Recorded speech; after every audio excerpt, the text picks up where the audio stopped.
Welcome to Millennial Baper. Yemima Hutapea. Oke, heboh banget. Thank you udah datang ke tempat ini. Yes, thank you for having Kenapa me. kita kebanyakan didatangi orang Batak ya, bro ya? Oh ya, serius? Oh iya. Karena toleransi yang pertama. Sih. Nah, mungkin memang karena populasi orang Batak banyak di sini. Iya. Kedua Indonesia. Mungkin kapan-kapan besok kita ngundang orang Kongo ya. Kan karena apa namanya? Ada udah datang Tobing udah. Oh iya iya. Hutapea udah. Iya. Apa Hutapea lagi lagi? sekarang. Gultong udah. Gultong udah. Apa yang belum? Simanjuntak? Simanjuntak. Simanjuntak belum. Dikit lagi. Dikit lagi. Gak tahu Simanjuntak yang mana. Tapi Siapa pas nih? ya, maksudnya MC-nya tuh dari timur, narasumber dari barat. Betul. Oke, welcome. Yemima Hutapea. Oke, thank you udah datang ke Millennial Baper. Yes, thank you juga. Kita mau banyak ngobrol nih Iya, sama Yemima. sama orang yang sibuk banget ini. Akhirnya ya, kemarin kan harusnya minggu lalu ya, tapi Iya, diundur ke hari iya. ini. Well, akhirnya bisa ketemu di sini. Akhirnya bisa Senang kesini. banget. Ya, selamat datang di podcast kita yang padanya. Ya, padanya ini. Yang seperti dia lah. Karena podcastnya sangat-sangat diberkati, kelihatan dari podcasternya ya. Oh, oke. Jadi ini kostum aja begini. Oke. Kostum aja. Itu prostetiknya sebenarnya. Sebenarnya kita six pack ya. Oh gitu. Kelihatan aja six mon gitu. Dengan iman aja sih. Nah, dengan nah, aja. Yemima nih kan katanya kita dengar-dengar bahwa Yemima ini adalah finalis Miss Indonesia 2013 ya. Dirawat bukan finalist. Apa tuh? Runner up. Kok bisa ya seorang Yemima kenapa bisa masuk situ? Wow, kenapa bisa masuk Miss Indonesia Iya. ya? Ya. Nah, panjang tuh ceritanya sebenarnya ya. Ini mau versi yang berapa menit nih? Oh, enggak beberapa bebas versi. kita 20 jam juga bisa gitu. Kita mau pesan kopi ke Iya. Sponsor ya. Well, yang versi singkatnya ya. Jadi sebenarnya sih dulu waktu kecil tuh lumayan tomboy ya, nggak yang Oke. nggak yang feminim, nggak yang pakai dress, pakai high heels. Biasanya mamaku suka pakai dress, tapi aku sendiri nggak suka gitu. Lebih suka yang kayak manjat pohon, lari-lari, kompleks. Makanya tuh sebenarnya di kaki banyak banget luka-luka karena suka manjat pohon. Manjat pohon. Suka jatuh, suka lari, dibilangin jangan lari malah lari-larian. Nah tapi di sebuah acara, ini aku sebenarnya udah lumayan sering cerita nih, di sebuah acara ada salah satu istri pendeta ngeliat aku, terus dia ngerasa kayak nih tinggi nih, kayak badannya proporsional, terus mungkin dia tahu kayak aku juga anaknya public speakingnya oke. Dia bilang, kamu kenapa nggak ikut Miss Indonesia aja gitu, kamu kenapa nggak saya daftarin deh gitu, karena saya maksudnya kenal nih sama yang buat Miss Indonesia. Nah akhirnya aku kasih nomorku ke ibu ini, terus ditelepon sama orang RCTI-nya karena kan Miss Indonesia diadainnya di RCTI kan. Ditelepon terus kayak, Mima bisa gak kamu datang? Nah waktu itu tahun 2012 tuh. Pas 2012 aku belum 17 tahun. Jadi aku akhirnya bilang, oh saya belum 17 tahun nih. Kan kalau misalkan Miss Indonesia minimum tuh 17 tahun kan. Akhirnya dia bilang, yaudah minggu depan, tahun depan aja gitu. Ternyata tahun depannya diteleponin lagi. Disangka udah lupa ya. Iya, disangka udah lupa dan disangka mereka pasti udah ada yang lain kan. Makanya ini alasannya adalah kalau emang itu dari Tuhan, kalau itu buat kamu, itu pasti buat kamu gitu. If it's meant to be, it's meant to be gitu. Iya, setuju. Berkata kalau emang udah milik kamu, mau kamu nolak atau kamu kebalikannya kamu kejar, kalau bukan buat kamu ya nggak akan dapet. Tapi kalau buat kamu pasti tetap akan dikasih ke kamu gitu. Jadi singkat cerita 2013 dihubungin lagi, akhirnya ikut audisi. Jadi tetap tuh walaupun dari rekomendasi tetap ikut audisi, tetap ikut kayak interview dan segala macam dan akhirnya lolos gitu ceritanya. Akhirnya masuk ke finalis. Yes. Runner up. Itu Miss Indonesia tuh prosesnya lama gak sih? Misalnya yang kita tahu kan karantina gitu ya. Apa COVID gimana sih karantina gitu? Maksudnya gimana? Karena kalau dengar kata karantina kesannya kayak COVID ya. Ya karantina benar-benar. Jadi kita 10 masih hari. trauma-trauma gitu ya. Tapi kalau waktu itu gimana sih karantinanya emang beneran lama gitu ya? Prosesnya tuh jadi gini, setelah ikut audisi ini udah kepilih kan. Nah itu ada, kalau aku ada pre-karantina. Jadi sebelum di karantina kita pulang balik ke RCTI. Itu kayak diajarin cara duduk, diajarin cara jalan, bahkan senyum, cara senyum. Jadi kayak misalkan contoh di saat kita di panggung, itu tuh kita nggak boleh nggak senyum. Kenapa? Karena kan itu live. Dan kita nggak tahu kapan kameranya disorot ke kita kan. Iya, jadi kita harus standby all the Jadi time. senyum terus Iya, gitu. itu capek banget sih. Senyum karir ya? Serius. Kan kalau kalian lihat videoku di YouTube, senyumku emang udah sampai matanya kosong saking capeknya senyum terus gitu loh. Terus udah gitu diajarin apa lagi ya? Cara menjawab pertanyaan. Karena kan harus kayak diplomatis kalau ada pertanyaan-pertanyaan yang mungkin menjebak atau gimana. Setelah pre-karantina itu 5 hari, baru kita karantina di Beleza Permata Hijau. Itu 10 hari. Gue udah kerja di situ lagi. Oh gue. Jangan-jangan kita sempat ketemu lagi. Enggak, terakhir resign 2011. Oke. Itu gerejanya si Rago juga di situ kan? Iya di atas ya. Iya, nah aku tuh karantina 10 hari. Selama 10 hari tuh nggak boleh ketemu orang tua. Dan juga selama 10 hari tuh kita nggak boleh kayak megang HP tuh cuman kayak cuma dikasih beberapa jam kayak jadi HP tuh dikumpulin, kita nggak boleh cek HP gitu loh. Jadi 10 hari tuh lumayan 10 hari terberat sih karena aku nggak pernah kayak away from my family selama itu dan nggak megang handphone seharian gitu loh. Jadi lumayan masa-masa pembentukan yang berat gitu selama 10 hari itu. Tapi ya akhirnya lewat juga sih. Dan dari 10 hari itu jadi ketemu banyak teman. Karena kan kita sharing kamar kan. Jadi di dalam satu kamar ada 3 orang. Waktu itu aku sama Sumatera Barat sama Jawa Barat. Satu kamar gitu. Betul. Itu pasti orang-orang berprestasi semua dong, ya kan? Iya, betul. Nah, berarti dengan kata gini ya, ini tadi juga kaget ternyata tuh masuk Miss Indonesia 2013 itu karena emang berkat dari Tuhan ya bisa dibilang ya. Karena kalau dibilang ya sebenarnya udah setahun lewat gitu kan. Iya. Harusnya nggak jadi aja gitu kan. Karena kandidat masih banyak lah ya banyak. Kan? Siapa kita istilahnya gitu kan. Nah, itu berarti emang kalau menurut Mema itu Tuhan, kemauan Tuhan buat masuk ke Miss Indonesia. Well, justru sebenarnya aku ngerasa kayak itu salah satu rencana Tuhan gitu. Kan aku percaya dalam hidup kita misalkan Tuhan mau bawa kita ke sini nih, tapi kan pasti nggak langsung tiba-tiba loncat ke sini kan. Pasti ada yang harus dilewatin gitu, ada yang harus dilaluin. Nah, itu salah satu proses yang aku harus lewatin gitu di Miss Indonesia gitu. Karena banyak hal yang aku pelajarin di Miss Indonesia gitu. Ternyata Tuhan bawa aku ke Miss Indonesia buat sebuah tujuan, buat rencana yaitu untuk bisa menjadi berkat dan juga untuk bisa ya menjangkau anak-anak muda khususnya para wanita sih. Karena selama ikut Miss Indonesia gitu aku jadi kayak dibukakan, disadarkan bahwa banyak wanita di luar sana yang insecure, banyak wanita di luar sana yang nggak tahu identitas mereka. Karena itu peserta ya, sorry. Iya, karena aku tuh nggak deket sama semuanya ya, tapi beberapa peserta yang ngobrol sama aku, beberapa peserta yang kayak misalkan suka main ke kamar aku, kalau cerita-cerita tuh kayak banyak dari mereka yang insecure gitu, kayak gue tuh good enough gak sih gitu, gue cukup cantik gak sih ya, gue cukup berprestasi. Padahal udah di posisi karantina ya. Betul. Tunggu bentar, ini pertanyaan nih. Itu mereka insecure itu karena ada di Miss Indonesia kah? Atau emang kalau menurut Mema itu emang dari awalnya dia insecure? Iya, menurut aku itu pasti udah sesuatu yang dia udah punya sebelumnya, terus pas masuk Miss Indonesia makin insecure lah. Karena ketemu sama aku pun mengalami itu, karena bayangin deh kita didudukin gitu sama 33 finalis lain yang juga bertalenta, yang juga cantik, dan di situ kamu ikutan kompetisi memang dinilai kan, ngerti nggak? Kalau misalkan dalam kehidupan sehari-hari kan kita kalau orang banding-bandingin itu ya urusan orang itulah. Tapi di sini emang tugasnya juri membandingkan kan. Jadi kita ngerasa kayak kalau gue nggak menang berarti gue nggak lebih dari dia dong. Padahal kan nggak kayak gitu ya. Itu jadi insecure di situ. Jadi banyak orang yang mulai kayak membandingkan diri sama orang lain, sama finalis lain, dan mereka mulai kayak mempertanyakan identiti mereka gitu. Kayak gue cukup pantas nggak sih berada di sini gitu loh. Tapi dari hal itu aku belajar sebenarnya bukan cuma Miss Indonesia doang yang insecure. Sebenarnya banyak banget wanita di luar sana yang insecure sama dirinya. Tapi menurut aku untuk kita bisa secure itu bukan sebuah step yang oke, lakuin ini langsung secure, enggak. Tapi kita bisa secure dengan kita berjalan bersama Tuhan gitu. Karena kita akan diingetin siapa diri kita setiap harinya gitu. Karena dia kan yang menciptakan kita kan. Betul. Dan di saat kita lupa, Tuhan akan mengingatkan kita bahwa hey, lo berharga bukan karena karir lo berharga bukan karena siapa pasangan lo berharga karena lo tuh milikku gitu loh. Oke. Jadi lewat situ memang bisa punya gue kayak pelayanan di sini nih di arah sini gitu ya. Yes, maksudnya di situ tuh jadi awarenessku sama struggle dan juga problem yang anak muda hadapin. Iya, khususnya wanita ya. Terbuka gitu. Karena kan ngeliat langsung gitu. Tapi unik ya, maksudnya gini loh. Biasanya kalau orang yang pasti kalau yang masuk Miss Indonesia bukan orang yang istilahnya benar-benar orang yang cantik gitu, orang pilihan. Iya, gitu ya. Kan bukan hanya fisik doang ya, pasti pengetahuan juga oke. Beauty, behavior, sama brain. Iya. Nah ternyata orang yang memiliki itu semua pun ternyata banyak yang insecure ya. Atau emang tabiatnya cewek atau gimana sih? Karena cewek gini loh. Sorry itu saya. Ini yang gue tahu. Dia punya baju banyak.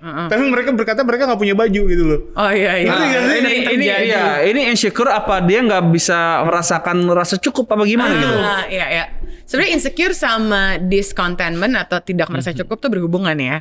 Kenapa mereka insecure? Karena mereka merasa tidak cukup, ya kan, penyebabnya adalah mereka tidak merasa cukup. Nah, makanya supaya kita bisa cukup, ini satu hal yang sering banget aku ulang-ulang kalau aku bawa firman, kalau aku sharing.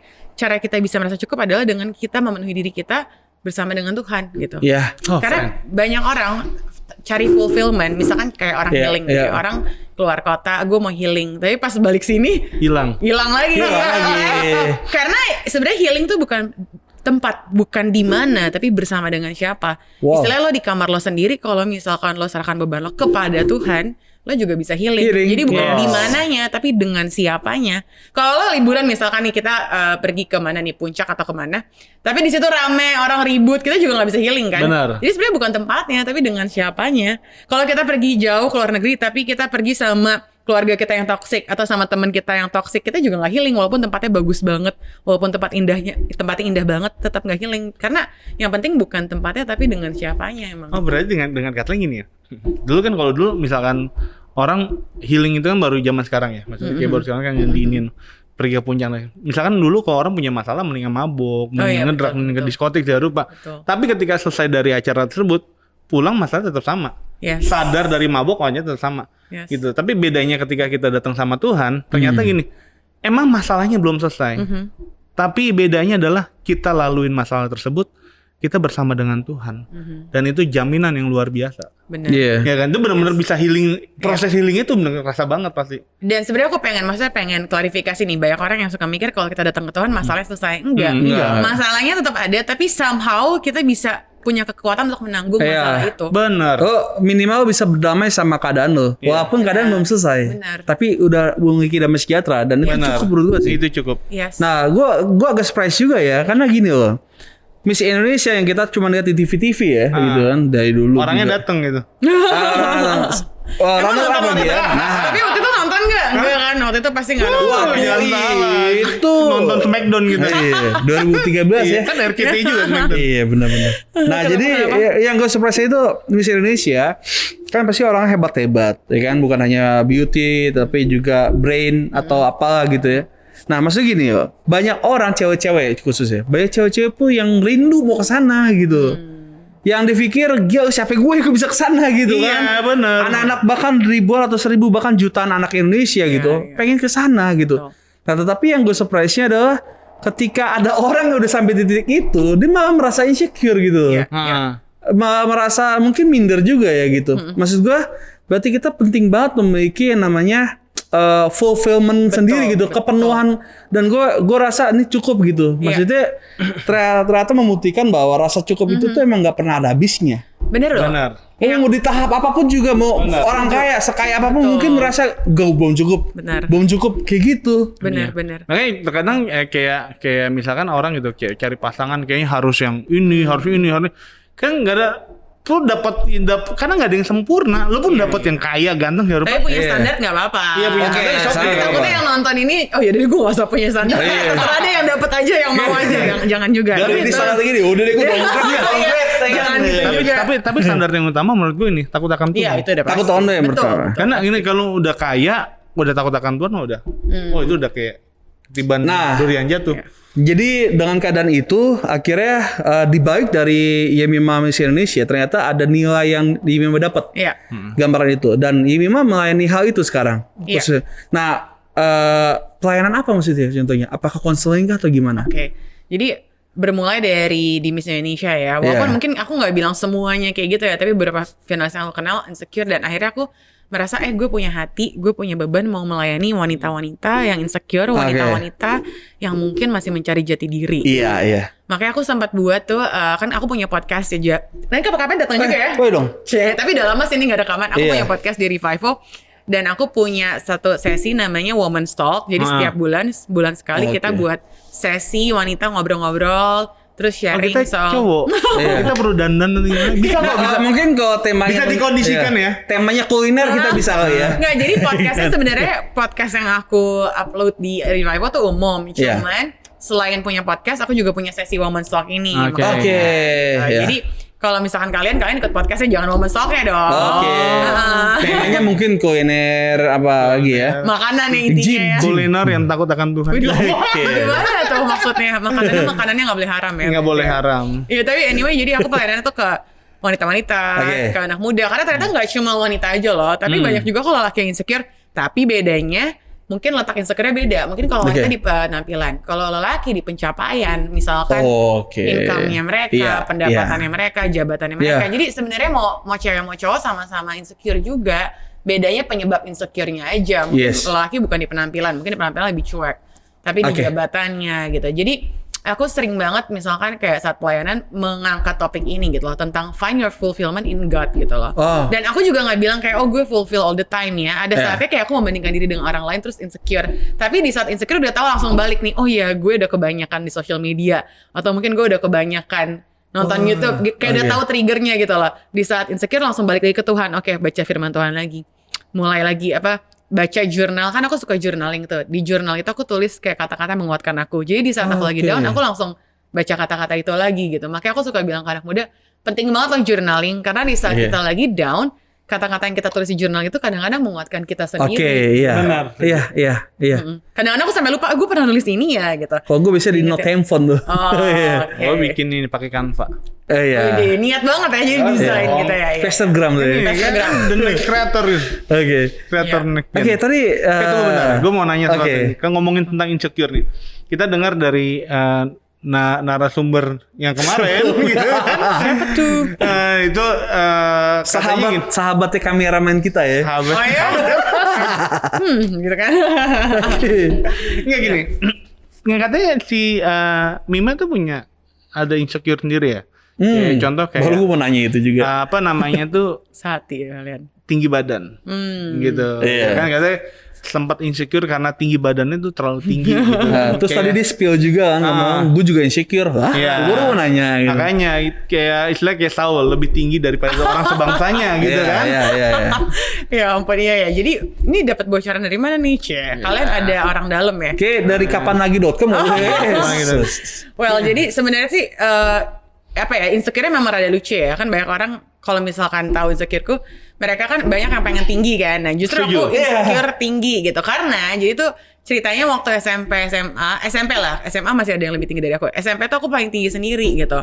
Jadi teman-teman aku pendek-pendek kayak 160, 165. Kayak Lady Gaga ya. Dia gitu ya? Lady Gaga kan tinggi sendiri, bongsor sendiri. Oh iya, nah jadi karena aku tinggi Tahu sendiri. banget. Tahu banget Lady Gaga. Temenan banget sama Lady Gaga. Dia kemarin kontak nggak lebih dia? Gue band gue sih. Anyway, jadi balik lagi tadi tuh aku kayak insecure tinggi karena teman-teman aku pendek-pendek, teman aku tuh kecil-kecil gitu. Sedangkan aku tinggi sendiri, jadi tanpa sadar tuh suka bongkok. Oke. Makanya waktu Suka bongkok, maksudnya kayak dipendek-pendekin gitu lah. Makanya waktu aku ikut Miss Indonesia, salah satu training yang aku lewatin tuh adalah ditaruh kayak semacam pipa gitu di belakang sini supaya tegak. Karena aku salah satu yang bongkok gitu. Karena padahal waktu ikut Miss Indonesia tuh sebelumnya udah pernah ikut Cosmo Girl, pernah ikut pencarian majalah yang lain. Tapi masih suka ke bawah tanpa sadar karena kebiasaan kan. Sampai sekarang pun masih kadang-kadang kalau tanpa sadar sekali-sekali masih suka bongkok. Jadi harus diingetin. Makanya aku tuh jarang pakai high heels karena aku ngerasa kayak, apalagi kalau misalkan sebelah cowok ya, aku yang suka gak enak kalau cowok pendek sendiri. Padahal sebenarnya cowoknya biasa aja, tapi misalkan kayak aku ngerasa kayak gue jadi gak enak ngobrolnya harus kayak ngat ke bawah misalkan, jadi aku harus agak dibongkokin gitu. Tapi lucu ya, maksudnya kadang-kadang tuh yang menjadi sumber insecure kita itu yang dipengenin orang lain.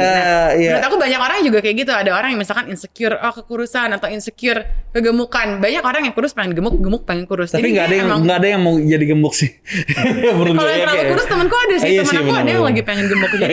Ini aja berusaha keras ya kan untuk menurunkan.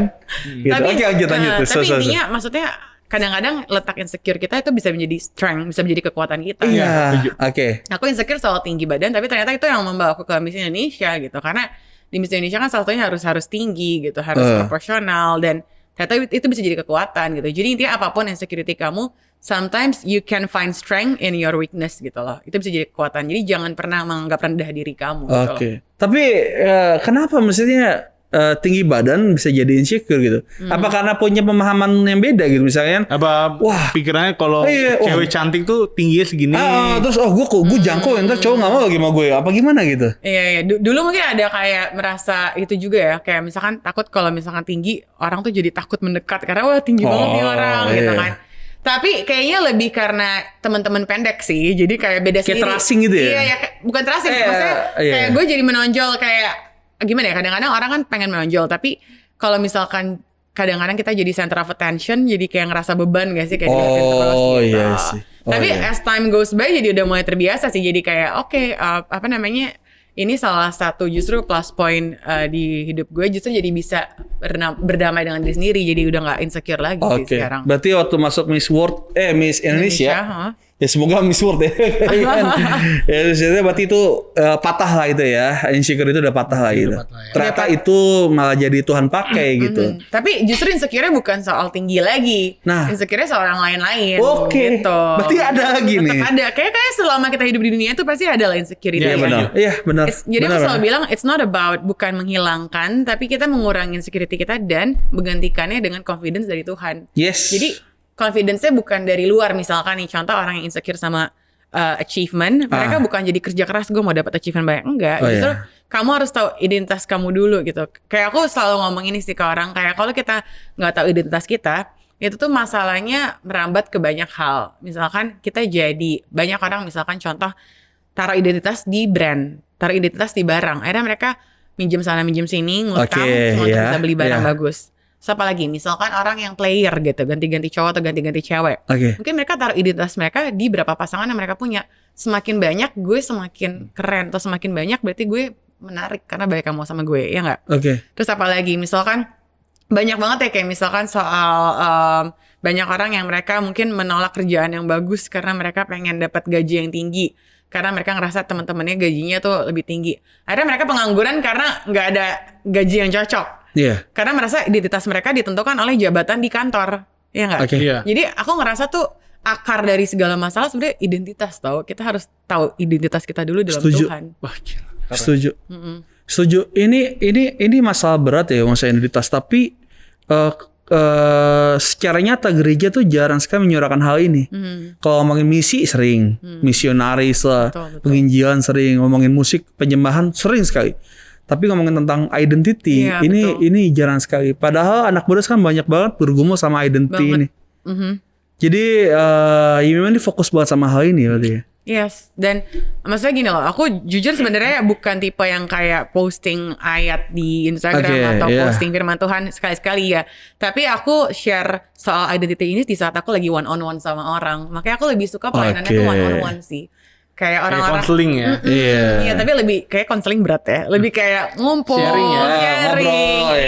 Dan di saat lagi ngumpul itu aku taruh value soal identity gitu. Jadi tanpa sadar aku lagi menanam benih soal identity ke dalam hidup mereka gitu, bahwa hey, yang buat lo berharga tuh bukan kerjaan lo, yang buat lo berharga tuh bukan lo single atau lo punya pacar, tapi yang buat lo berharga adalah lo tuh miliknya Tuhan. Dan aku pun sendiri, maksudnya aku nggak bilang kayak aku nggak bilang aku udah sempurna, aku nggak pernah insecure. Enggak, kan insecure terus datang kan. Itu journey. Tapi bedanya adalah di saat kita tahu siapa Tuhan kita, di saat kita insecure kita tahu larinya kemana gitu loh. Banyak orang misalkan insecure yang tadi aku bilang, contoh insecure soal pendapatan, akhirnya mereka minjem duit biar mereka kelihatan. Pinjol ya. Ada yang jual ginjal buat iPhone ya kan? Itu beneran gak sih? Itu gak masuk akal sih. Gak ada. Gue serius. Kayak kemarin gue baca ada satu podcast yang bagus banget tuh. Si Deddy tuh postingnya, bukan podcast doang sih. Kita pernah ke Ambon gitu loh. Dia tuh pernah ada satu orang cewek yang jual keperawanannya untuk beli BlackBerry. Wow. Ya sedih sih. Gitu. Aku suka sedih deh kalau denger cerita kayak gitu, kayak ini mah banyak loh. Kemarin ternyata gini loh. Ada kemarin iPhone. Gitu loh. Jadi waktu tim kita ke Ambon tuh ada menemukan kayak gitu. Jadi menaruh keberhargaan mereka tuh di BlackBerry. Bener. Nah, ternyata gini, kayak kemarin gue ke Bali, gue ketemu sama Om Andi gitu loh. Dia punya nama yayasannya Peacemaker Indonesia. Dia tuh punya namanya Safe House. Aku tahu deh. Safe House ini iya. Nah, pas sudah ke sana, aku tuh nanya karena aku punya satu pergumulan gini. Gereja ini sering minta orang tuh untuk bertobat. Contoh misalkan PSK. Ya, PSK itu ketika kita pengen mereka bertobat, tapi pertanyaan gini, ketika mereka bertobat kemana gitu? Bukan, penghasilannya gimana? Yang mereka pure udah hidupnya dari situ. Apakah ada misalkan kayak contoh atau LC atau apa dengan dia bisa penghasilan 80 juta per bulan. Nah, misalkan dia mau orang tuanya dinaikin haji misalkan. Nah, enggak usah ini sensor. Maksudnya diberangkatkan ke misalkan ke Yerusalem atau apa melalui uang kayak demikian segala rupanya. Nah, kalau misalkan mereka bertobat 80 juta berarti harus hilang dong. Iya kan? Nah, saya tanya kan nama orang yang di sana, salah satu timnya dari Pandi bilang, "Om, gimana kalau kayak gini?" Ternyata cuma satu. Yang harus diubah pertama adalah punya identitas dulu. Identitasnya harus berubah dulu.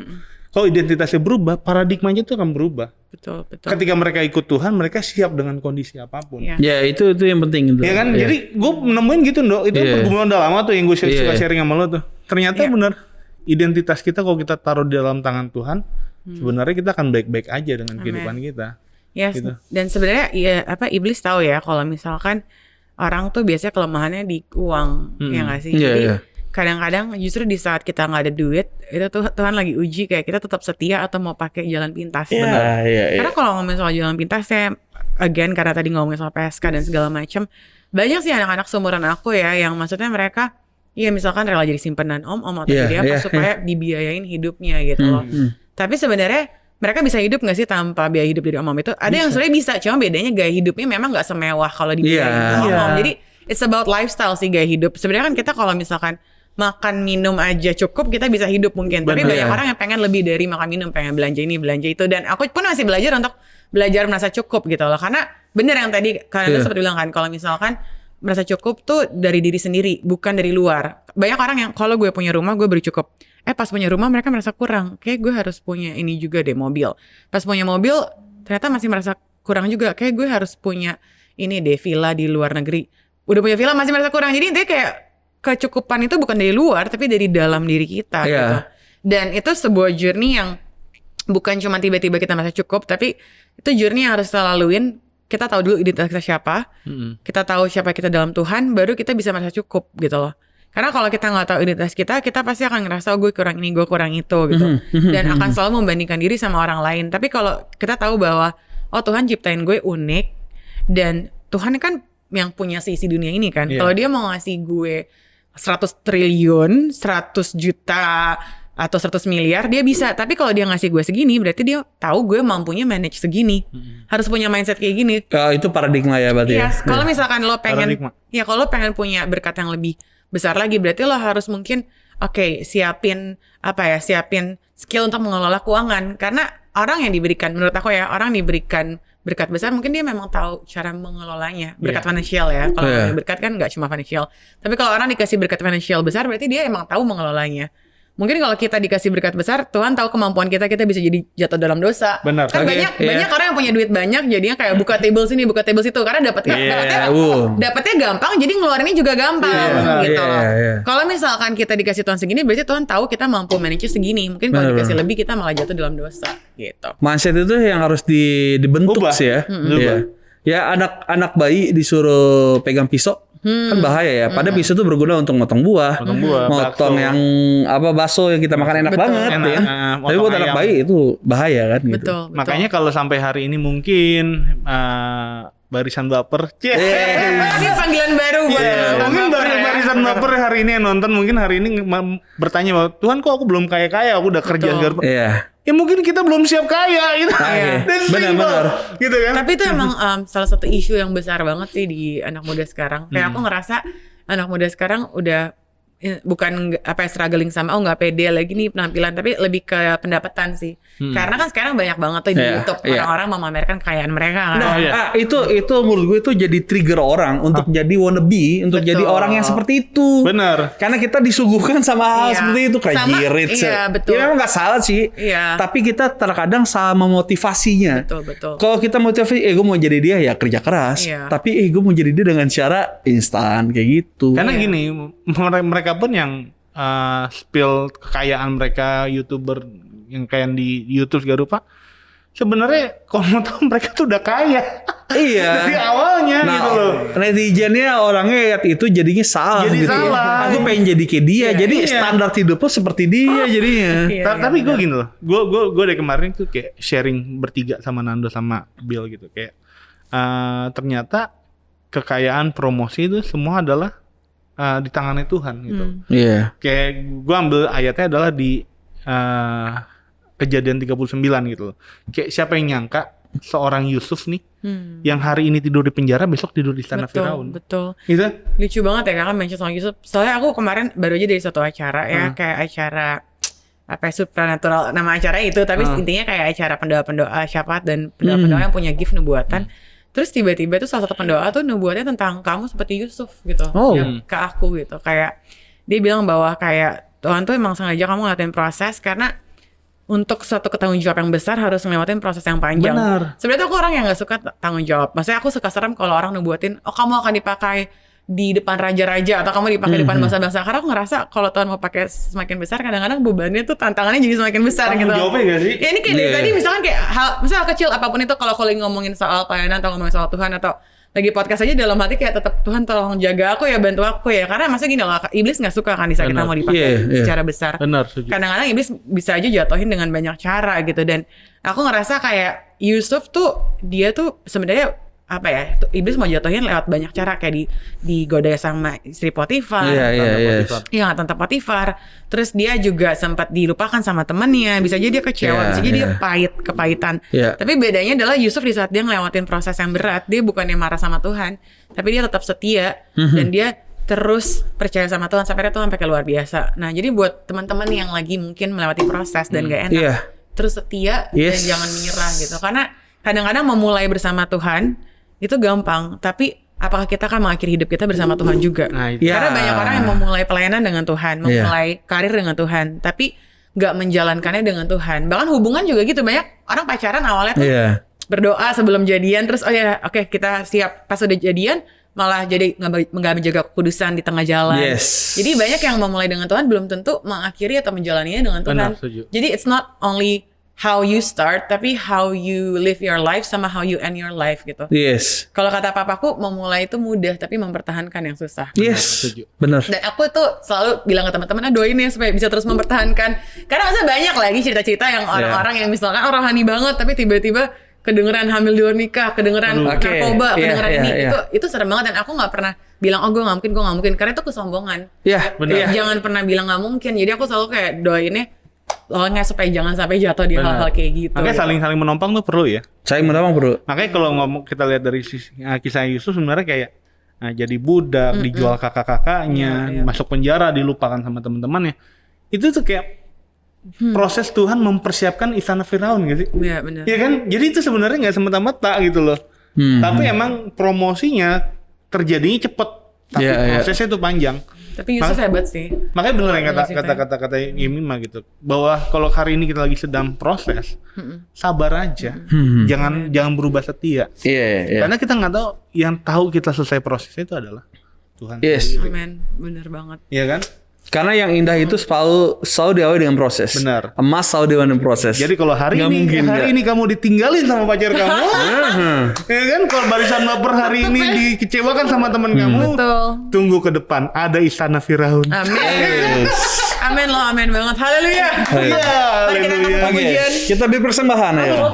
Persembahan mulut. Tapi ngomongin soal Yusuf ya, maksudnya ini menarik banget karena gini loh, banyak orang saat dengar cerita Yusuf cuman fokus, Yusuf dibuang, tapi dia jadi langsung kayak loncat gitu. Tapi prosesnya dia tuh nggak mau diomongin. Itu prosesnya panjang gitu, dan hebatnya tuh setelah melewati proses itu Yusuf bisa bilang kamu merekarkan yang jahat, tapi Tuhan mendatangkan kebaikan. Itu. Yang ada kita kalau udah di proses kita kayak tuh lihat gue sekarang gitu kan. Tapi dia pointed at Jesus, dia kembali membawa orang ke Tuhan, kayak Tuhan engkau merekarkan jahat, tapi Tuhan, jadi bukan aku yang mendatangkan kebaikan, tapi Tuhan yang mendatangkan kebaikan. Benar, setuju. Jadi semua yang dia punya, semua yang dimiliki itu dari Tuhan. Jadi dia point to Jesus again. Itu yang keren tentang Yusuf sih menurut aku. Karena dia sudah dapat kelimpahan berkat dari Tuhan. Sebelumnya sudah dapatkan kedewasaan rohani. Betul. Jadi dia bisa ngomong seperti itu. Kalau dia nggak punya kedewasaan rohani, tiba-tiba dapat berkat banyak, makanya table 1, table 2 buka semuanya. Betul. Terus bahkan lupa sama Tuhan jadinya kan. Nah, dulu Tuhan gitu kan. Sekarang Tuhan. Sebenarnya kayak visinya tuh udah lama kan. Dia dapat visionnya itu, dapat penglihatan, dapat mimpinya itu bahwa orang tuanya, kakak-kakaknya akan sujud menyembah kepada itu udah lama. Iya kan? Nah terkadang orang tuh kayak pengen lihat, kalau udah dapat penglihatan, pengen kejadian sebulan 2 bulan belum tentu. Iya. Iya, makanya mungkin ada hikmatnya juga di saat kita dapat vision dari Tuhan, nggak selalu harus langsung di-share. Kadang-kadang mungkin kita keep ke diri kita. Ini salah satu, aku baru baca renungan ini kemarin, kayak emang ada saatnya kita bisa share dream kita, tapi ada saatnya di mana kita keep to ourselves, supaya di saat kita lagi lewatin proses, di saat kita hasilnya belum kelihatan, orang nggak bilang, mana katanya lo punya visi ini kok belum terjadi, padahal kita lagi lewatin proses, ngerti nggak? Gitu. Jadi kadang-kadang memang kita harus punya hikmat kebijaksanaan, mana yang di-share, mana yang enggak gitu loh. Karena aku pun gitu, ada beberapa visi dalam hidup aku yang kayak, gue dapet ini dari Tuhan, tapi nggak langsung aku share ke orang, karena siapa tahu kalau kita nggak tahu ya prosesnya mungkin 10 tahun 20 tahun, kalau kita ada share duluan kan mana nih kok nggak kelihatan yang lo omongin gitu. Tapi kalau kita keep buat diri sendiri kan antara kita dan Tuhan aja kan yang tahu kalau kita lagi lewatin proses. Gitu. Oke, keren. Jadi bisa dibilang Yemima nih jadi brand ambassador identity ya. Identity. Banyak saksian pasti ya teman-temannya yang thank you ya sama gue ngalami perubahan nih jadi gitu. Banyak gak sih? Well, ya justru kebanyakan tuh kayak teman-teman deket sih. Jadi karena aku tuh tipenya suka build relationship gitu. Aku bukan tipe yang kayak sekali ketemu langsung kamu sudah mendengar nama Yesus gitu kan. Oh iya. Nah, nggak gitu. Kayak justru Ayo, aku 5 menit lagi kita ke kolam baptis gitu kan gitu. ya nggak yang kayak gitu. Walaupun ada saatnya kalau Tuhan gerakin ya aku ngomong gitu. Cuma mostly aku kayak bangun hubungan dulu kayak temenan. Jadi nggak langsung ketemu langsung ngomongin Yesus gitu. Kayak bangun hubungan. Apalagi kan aku di industri musik ya. Mungkin nggak semua anak musik tuh anak Tuhan. Nggak semua anak musik kenal Kristus gitu. Jadi nggak mungkin kayak misalkan aku lagi manggung terus di backstage kayak lo kenal Yesus nggak gitu. Biasanya justru kebanyakan tuh Yesus mana anak jaksel gitu. ya, kebanyakan mereka yang nanya duluan. Jadi mereka suka nanya gini, Mim lo pernah galau nggak sih? Soalnya kayak lo happy terus gitu. Enggak kali gue pernah galau kali gitu. Tapi bedanya gue kalau galau biasanya gue spend time with God. Gue doa. Jadi kayak ngobrolnya kayak nyantai aja. Jadi dari situlah dimulai conversation tentang Tuhan gitu. Oke, bener sih. Gitu. Jadi ya Yemima menampilkan gaya hidupnya ya fine aja. Ya, semua orang juga pasti punya masalah ya. Tapi ceria, damai, akhirnya orang sendiri yang lihat ya. Iya, dan itu sebenarnya nggak dibuat-buat sih, emang bawaanku kayak gitu. Yang kayak aku bilang tadi, kalau kita punya Tuhan ya, di saat susahnya aja seneng, apalagi seneng. Yes. Susahnya aja senang. Apalagi seneng ya. Susahnya senang, apalagi senang. Karena lagi susah aja kayak hahi gitu, apalagi beneran lagi seneng gitu. Nggak pernah kelihatan susah jadinya. Oke, jadi banyak yang diberkati lah ya, tapi dengan buat relationship ya. Gini, berarti masuk ke Miss Indonesia waktu itu, ternyata Tuhan tuh punya rencana lain ya. Pada akhirnya tuh Mima tuh bisa melayani orang-orang yang insecure, ya kan, orang-orang yang dimana punya identitas yang belum jelas dan segala macamnya. Ternyata tuh Tuhan pakai itu untuk Mima tuh bisa melayani orang-orang yang demikian. Iya, dan jadi stepping stone juga, karena kan maksudnya at least pada saat ikut Miss Indonesia orang jadi udah tahu dulu nih Mima. Terus pas aku masuk musik jadi ada networking dari Miss Indonesia gitu. Kayak aku kan gara-gara ikut Miss Indonesia jadi bawain acara di MNC Musik kan. Karena biasanya kebanyakan tuh Miss jadi presenter kan. Nah waktu itu aku awalnya tuh presenter sebuah stasiun TV namanya MNC Lifestyle, tapi itu lebih ke infotainment. Terus aku bilang sebenarnya aku tuh passionnya lebih ke musik, boleh nggak aku bawain acara musik aja. Akhirnya aku dipindahin dari MNC Lifestyle ke MNC Musik, dan sampai sekarang aku ya masih di MNC Musik. Dan gara-gara ikut MNC Musik mungkin awalnya orang taunya oh nih hostnya Music TV Musik, ya, tapi kalau dia follow aku kan dia jadi tahu musik aku juga. Jadi maksudnya itu membuka pintu-pintu yang lain juga gitu. Oke, ini dari dunia permis-misan nih ya, permodelan kan. Jadi musik-musikan. Makannya teratur, table manner ya. Betul, makannya juga dikit, nggak boleh makan banyak. Musik nih, jadi emang gimana? Maksudnya emang passionnya di musik sekarang, bagaimana? Sebenarnya tuh passion aku dari dulu musik. Makanya waktu aku masuk Miss Indonesia ya banyak orang-orang yang nanya, kenapa nggak ikut kayak Indonesian Idol atau X Factor? Karena kan kamu suka musik kok malah jadi Miss Indonesia gitu. Banyak yang kaget. Tapi emang ya jalannya Tuhan gitu ya. Kita juga nggak ada yang ngerti. Tapi sebenarnya dari dulu passion aku musik, dan sampai sekarang nih ya aku emang passionnya di musik. Kalau bukan karena passion kayak aku bakal berhenti deh. Karena ya di musik itu nggak mudah gitu. Kayak aku ngerasa pertama penyaingnya ya, walaupun aku gak suka dengan kata-kata saingan, tapi maksudnya kalau misalkan kita anggap posisi lain itu adalah kompetitornya semakin banyak. Karena zaman dulu orang kalau bermusik kayak harus punya studio dulu, harus kayak rekaman yang proper. Tapi sekarang kayak di rumah aja home studio recording, kayak Billie Eilish aja kan awal-awal cuma di kamar dia doang kan. Pamungkas, Mas Pam. Aku juga sempat ngobrol-ngobrol sama Pam, sama manajernya dia. Mereka tuh semua tuh mulainya simple aja gitu loh. Jadi karena sekarang semakin simple, karena semakin mudah, jadi semakin banyak juga kan musisi. Dan masukin lagu kan ke Spotify, ke Joox sekarang juga semakin gampang. Jadi agregatornya juga bisa online. Betul. Jadi tanpa sadar kan kayak istilahnya saingannya semakin banyak, kompetitor semakin banyak. Kalau kita nggak masuk musik karena passion, pasti kita gampang kecil hati. Karena banyak yang lebih keren nih, banyak yang produksinya lebih mateng nih gitu. Tapi karena emang passion, jadi ya aku sampai sekarang masih menggeluti musik gitu. Jadi sekarang single bukan band atau solo karir? Solo. Jadi kalau di musik tuh teman-teman nyarinya jangan Yemima Hutape ya, nyarinya Mima. Mima. Yes, Mima. Single udah berapa ya? Kemarin Tired, Please Don't Go. Tapi paling banyak tuh Tired yang denger. Terus I Do kayak single 6, album 1. Album 1, single 6 ya. Iya. Single Dan- ada yang duet juga sama Prima Napitupulu.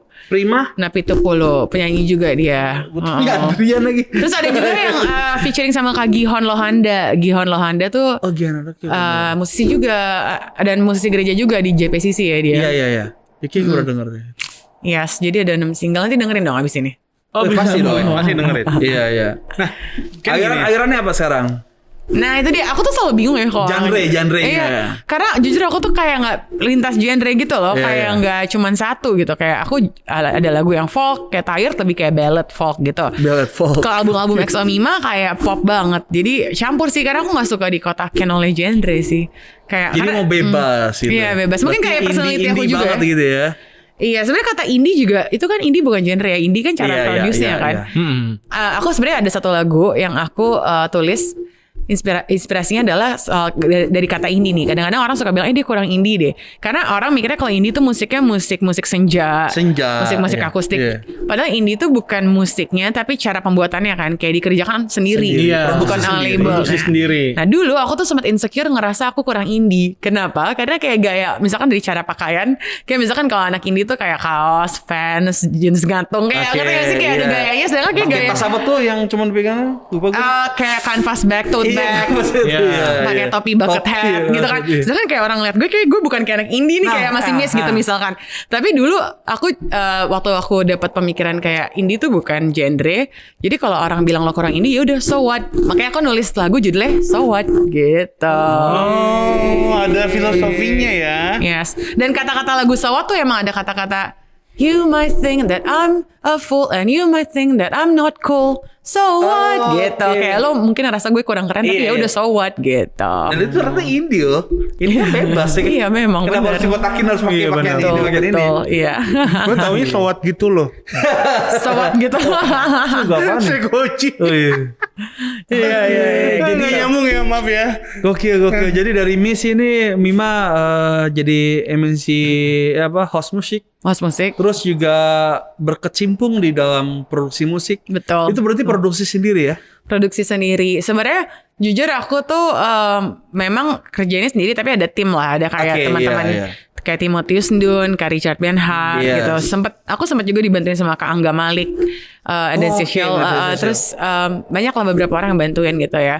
Dan apa ya, sampai sekarang juga masih bisa jalan tuh karena teman-teman yang bermurah hati, teman-teman yang very oke. supportive gitu. Karena aku Itu ngerasa enak banget ya. iya, karena aku ngerasa kalau sendiri ya nggak mungkin bisa ya. Tapi karena ada teman-teman ini, ada juga namanya Kak Adi Putra, dia juga sempat produserin Citra Scholastica, sempat produserin Angel Peters. Jadi kayak Tuhan tuh baik banget mempertemukan aku sama orang-orang hebat sih. Karena jujur kalau bukan karena Tuhan mungkin aku nggak ketemu orang-orang ini gitu. Tapi karena Tuhan kayak networkingnya diperluas aja gitu loh, bisa kenal sama A, B, C gitu. Oke. Dan emang ya itu sih menurut aku, kalau kita hidup berjalan Tuhan tuh pasti Tuhan akan buka jalan, kita nggak usah Iya pakai sih, kekuatan benar. diri sendiri. Yang penting ada misi tertentu, bukan misi tertentu ya. Pasti ada misi baik ya dalam musik ini ya. Nah, yang pertanyaan berarti ini benar-benar pure indie, produksi sendiri.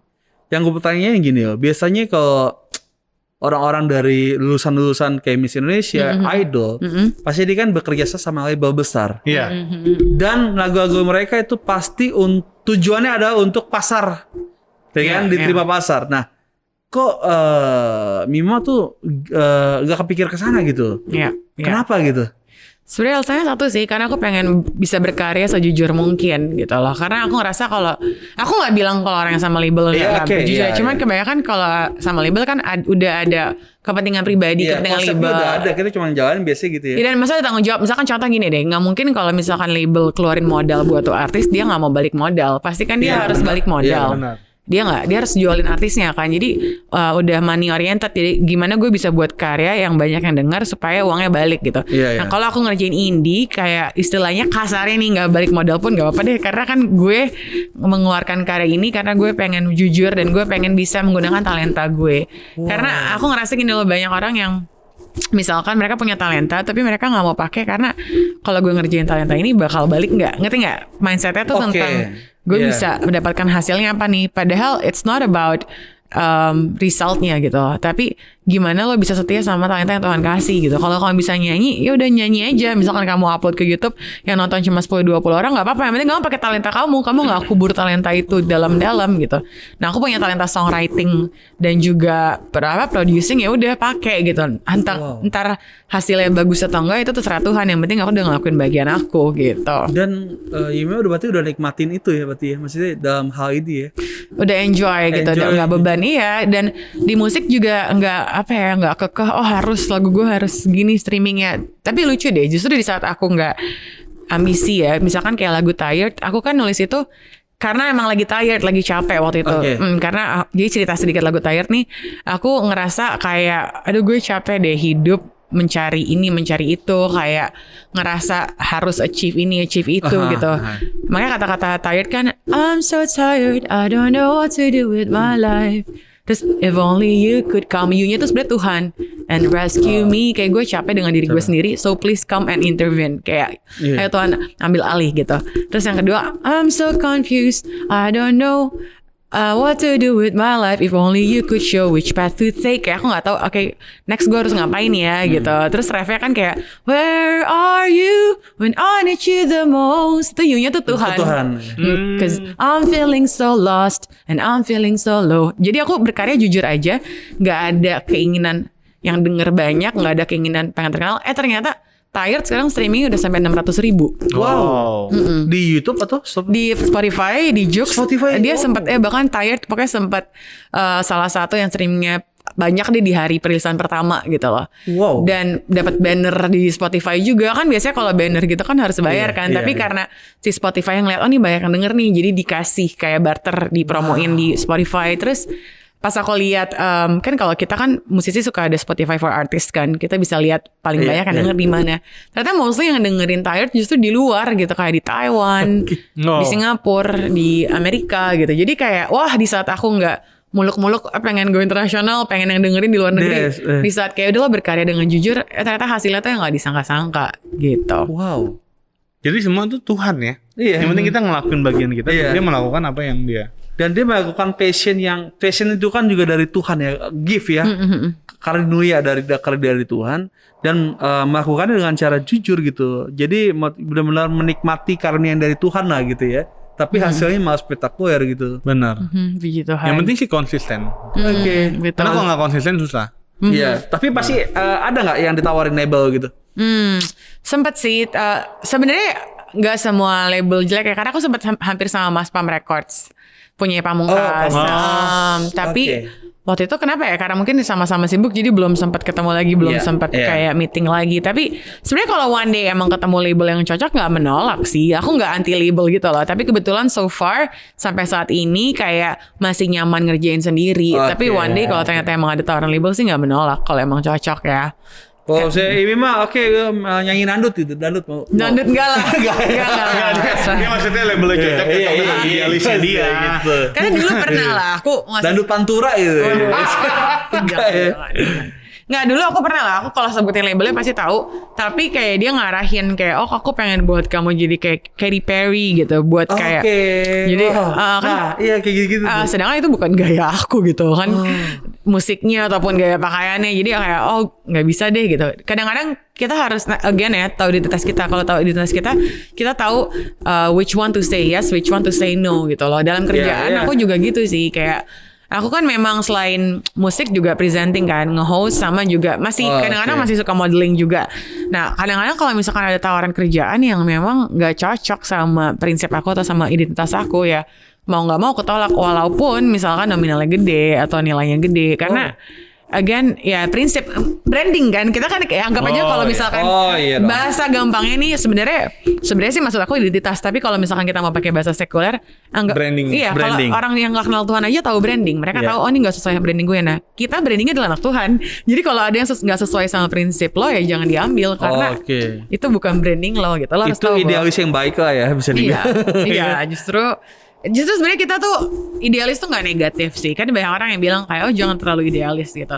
Idealis kan dari kata ideal. Nah yang penting adalah standar ideal kita benar gitu loh. Standar idealnya bukan standar ideal yang dibuat-buat. Contoh misalkan, gue gak mau terima job yang nilainya di bawah 500 juta. Itu kan bukan idealis, itu kayak muluk-muluk gitu loh. Muluk-muluk, Jadi nilai ideal kita yang penting benar. Nah kalau nilai ideal aku itu seimbang dengan firman Tuhan gitu loh. Sepatok dengan firman Tuhan gitu. Kayak dalam kerjaan atau dalam kehidupan sehari-hari, dalam mencari pasangan hidup juga gitu. Idealnya ya ideal berdasarkan firman Tuhan. Jadi untuk anak muda di luar sana sebenarnya idealis tuh nggak apa-apa. Jangan sampai kita jadi kayak nurunin standar kita cuman karena dibilang lo terlalu idealis.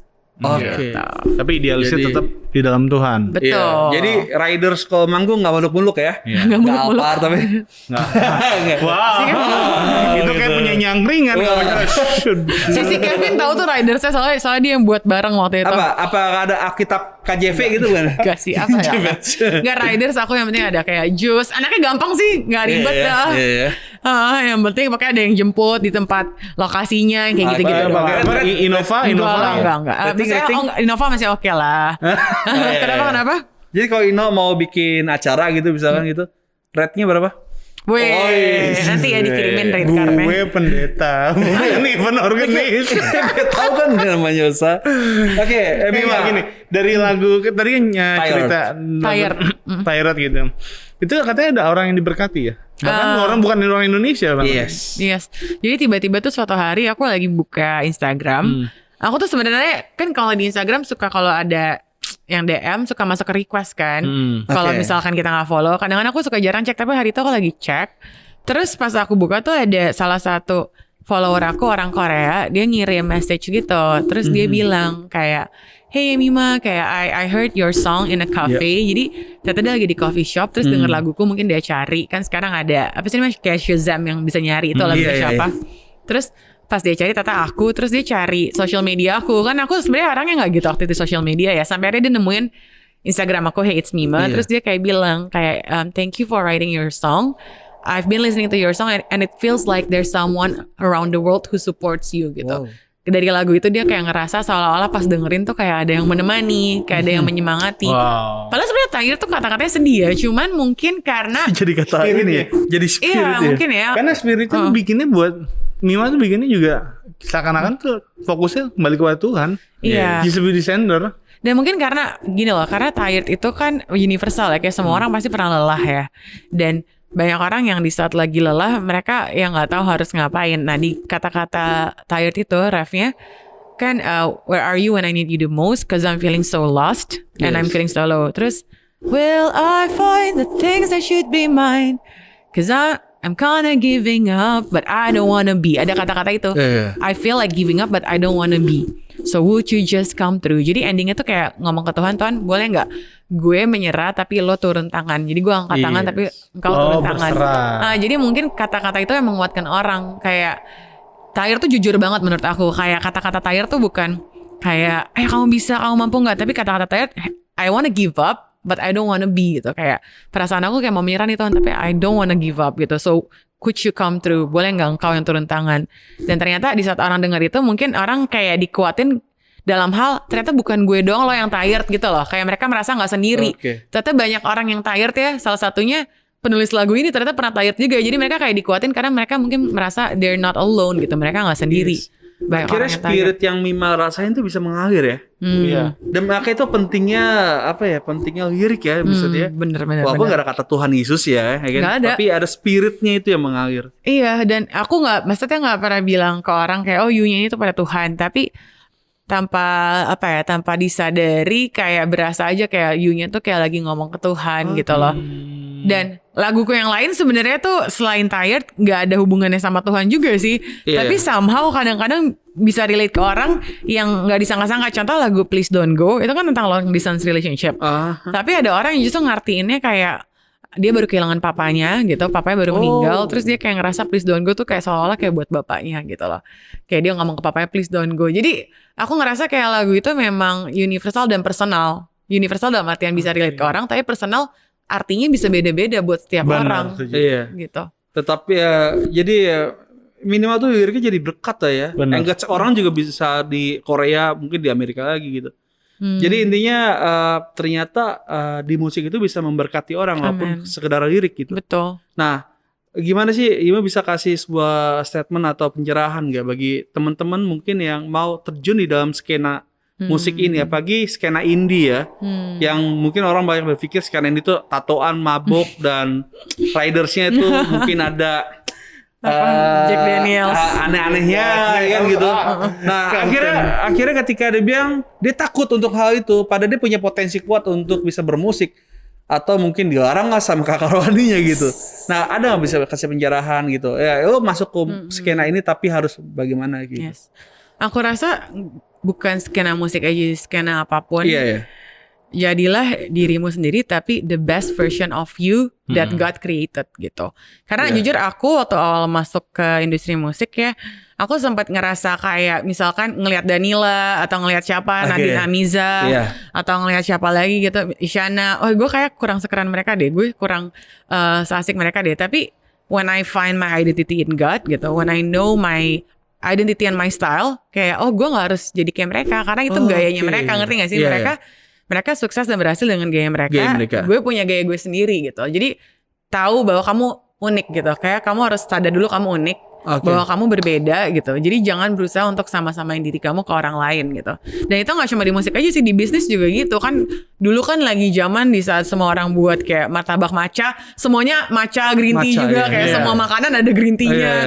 Kalau lagi red velvet semuanya ada red velvet-nya. Padahal jadilah unik gitu, jadilah berbeda gitu. Kamu nggak harus sama gitu. Karena ya kalau orang lihat kayak misalkan aku lagi manggung atau misalkan lagi nyanyi, kayak gaya aku misalkan contoh gaya musiknya pop gitu. Tapi mungkin cara pakaiannya nggak kayak anak indie mungkin ya, nggak tahu kan anak indie kan punya gaya sendiri, atau mungkin gaya musiknya pop di rekaman tapi pas manggung tiba-tiba nge-rock. Karena kadang-kadang aku suka di saat manggung live aku suka rearrange gitu, kayak gue pengen bawa ini beda deh, nggak pengen kayak di rekaman, nggak pengen kayak di recording gitu. Jadi aku tuh lumayan kompleks gitu, kadang-kadang bisa gayanya berubah-berubah. Dan dulu aku kira gue harus punya kayak style sendiri nih, gue harus ngerti gak sih kayak punya branding tapi ternyata branding aku adalah aku gak ada gaya yang satu doang, gaya aku berubah-berubah. Itu brandingnya. Ya itulah Mima lah, misalnya kalau itulah Mima gitu. Beragam, iya gitu, Mima kompleks. Toleransi ya. Kan orang biasanya toleransi gaya. Karena aku perhatiin gitu, aku orangnya suka merhatiin orang kan kayak misalkan Nadine gitu kan, gayanya dia kan manis, senja, misalkan kayak pakai dress, terus kayak kalau nyanyi biasanya nggak pakai sepatu, nyeker gitu kan. Nah terus aku kayak apa ya style gue, ternyata pas aku cari style gue itu apa, style gue adalah Mima itu kompleks, Mima itu nggak satu gaya, Mima itu kayak fleksibel. Iya. Jadi di panggung. Ya itu dia. Oh itu style gue gitu. Karena emang kalau misalkan manggung, ciri khas gue sebenarnya kalau misalkan style pakaian aku emang suka yang baggy, yang suka yang gombrong-gombrong. Jadi misalkan kayak pakai celana atasan daleman terus luarannya gombrong. Biasanya aku ciri khasnya gitu.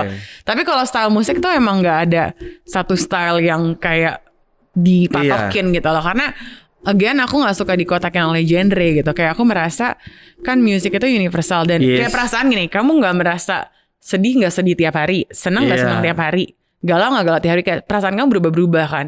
Dan musik itu kan ekspresi dari diri kamu kan, ekspresi dari perasaan kamu.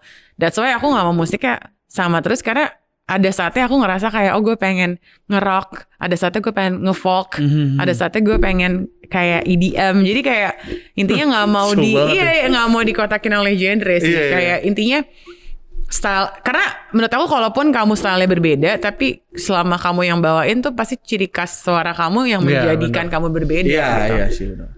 Dan orang kalau dengerin aku bawain, makanya kalau cek album XOXO Mima dan album yang lain, walaupun genrenya beda, tapi tetap walaupun nggak tahu itu aku yang nyanyi, pas denger aku nyanyi langsung tahu itu Mima gitu, karena ada ciri khas tersendiri gitu. Itu penting sih. Nah misalkan kalau habis manggung di backstage gitu, kan circle pemusikan beraneka-ragam ya gitu. Ditawarin, mana nih mabok nih gitu. Punya jurus apa nolak kayak gitu. Mostly udah tahu sih aku gak minum.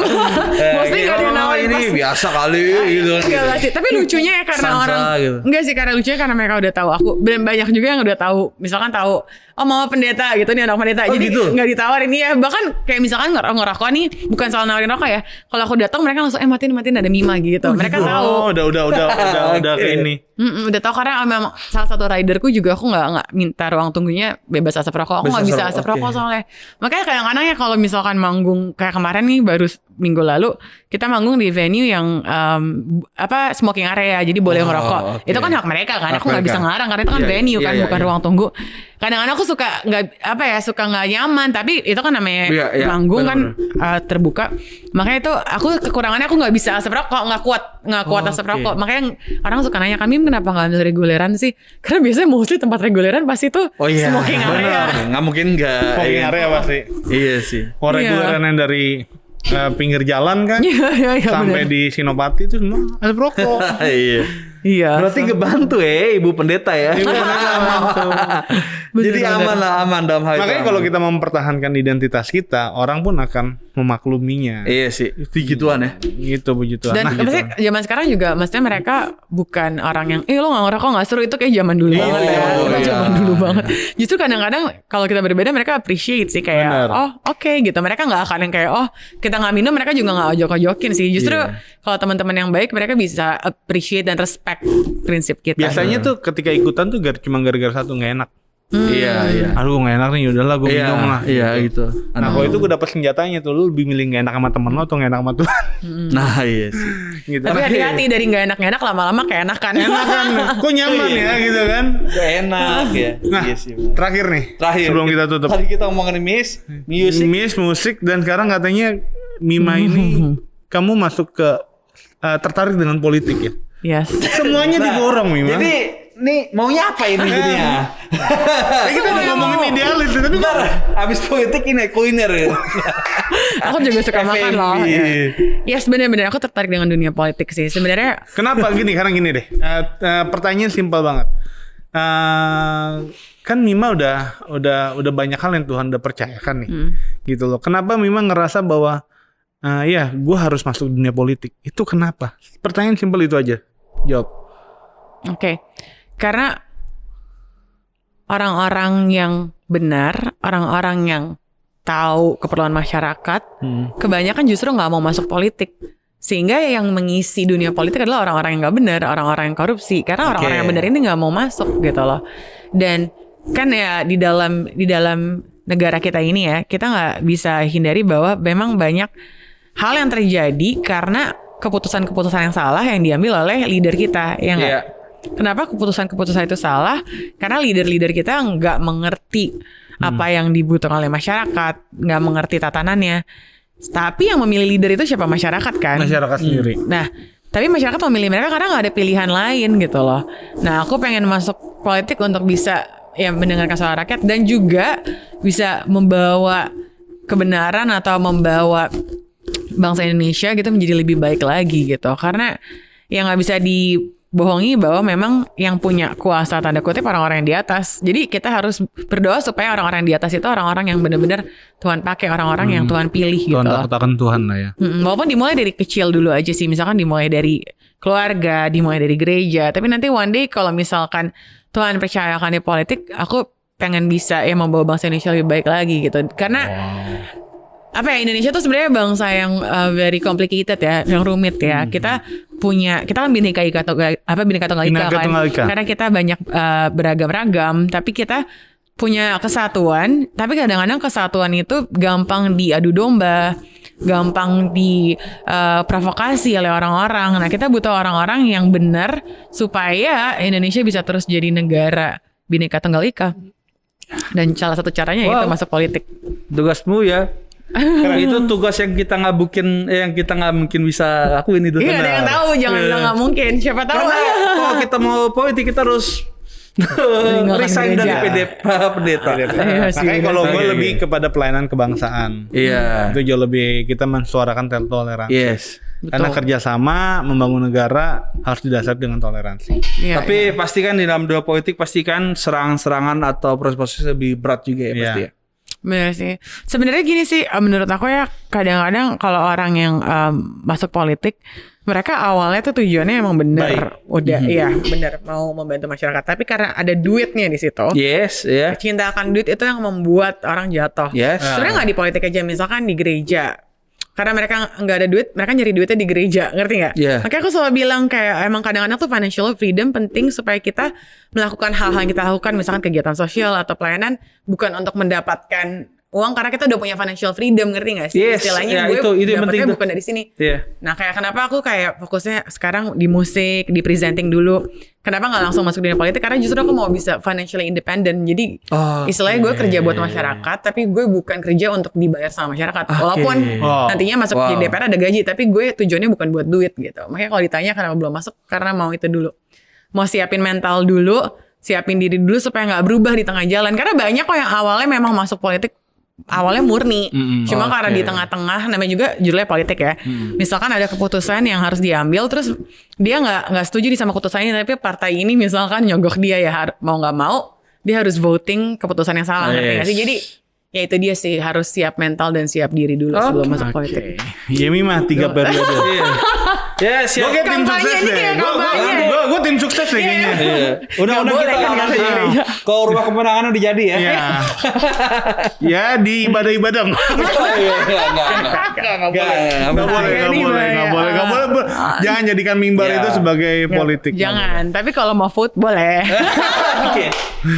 Oke, Siap. thank you banget Mima, Thank you udah banget, banyak ya. ngobrol dari Thank you Miss banget, Indonesia, guys. Iya. musik, pelayanan, Banyak banget ya. Sampai wanita politik, sampai aduh. politik itu keren banget. Thank you banget guys Wow. for having me. Kalau kata orang-orang high value moment apa? Apa tuh? Wanita yang punya nilai tinggi lah. High High value moment. ya, High value moment, oke. Amin. Oke, thank you banget Mima bagi teman-teman barisan baper ya. Barisan baper. Udah ketemu nih. Barisan baper yang suka akan video ini boleh like, subscribe dan juga nyalain loncengnya. Jangan lupa di komen juga. Tapi komen yang positif ya. Yes. Dan juga kalau jangan lupa nonton video-video kita berikutnya yang bisa memberkati banyak orang. Jangan lupa di-share juga, oke? Thank you banget. Sampai jumpa dalam video kita berikutnya. Tetap dalam satu channel, yaitu adalah Millennial Baper. God bless you. Bye bye. Thank you Mima.